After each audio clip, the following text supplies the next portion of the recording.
গোলাপ দিবসে ফুলের দোকানগুলিতে বিভিন্ন রঙের গোলাপ। আজ গোলাপ দিবস, গোলাপ ভালোবাসার প্রতীক। আজ থেকে গোলাপ দিবস দিয়ে শুরু ভালোবাসার সপ্তাহ। শিলিগুড়ির বিভিন্ন ফুলের দোকানে দেখা গেল গোলাপের বাহার। ব্যস্ত রয়েছেন ব্যবসায়ীরা। বিভিন্ন রঙের গোলাপ রয়েছে, যেমন লাল গোলাপ, হলুদ গোলাপ, গোলাপি গোলাপ ইত্যাদি।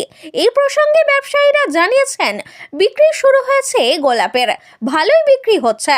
কলকাতার গোলাপ যেমন রয়েছে, তেমন রয়েছে ব্যাঙ্গালোরের গোলাপ।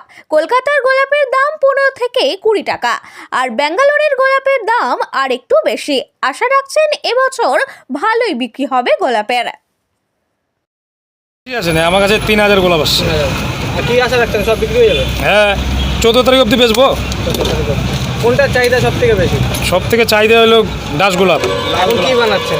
এখন তোরা বানাচ্ছি এটা অর্ডার আছে? না, এটা বানায় বেচতে লাগবে। অর্ডার থাকলে তাহলে খালি অর্ডার দিয়ে বানালে হবে? বেচতে লাগবে, অর্ডার ছাড়া বানাতে লাগবে। আজকে তো রোজ, কেমন বিক্রি হচ্ছে গোলাপ? বিক্রি মোটামুটি ভালোই হচ্ছে, সকাল থেকে লোকজন আসছে টুকটাক। কোথা থেকে এসছে গোলাপ? গোলাপ ব্যাঙ্গালোরের আছে, কলকাতার আছে। এছাড়া বাইরের বাইরে বলতে ব্যাঙ্গালোরের শুধু আর দাম কেমন আছে? ব্যাঙ্গালোর 40-50, ওগুলো 20 টাকা 15 টাকা।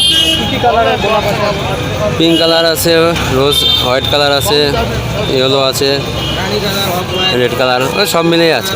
যেগুলো চাহিদা বেশি, কোনটার চাহিদা সব থেকে বেশি এদের মধ্যে? Red colour, pink colour. সকাল থেকে বিক্রি শুরু হয়ে গেছে। কি আশা রাখছেন, কেমন বিক্রি হবে? গতবার হচ্ছে, এবার মনে হয় ভালো হতে পারে। লোকজন যে ভাড়ায় আসছে সবাই। সঞ্জয় দাস।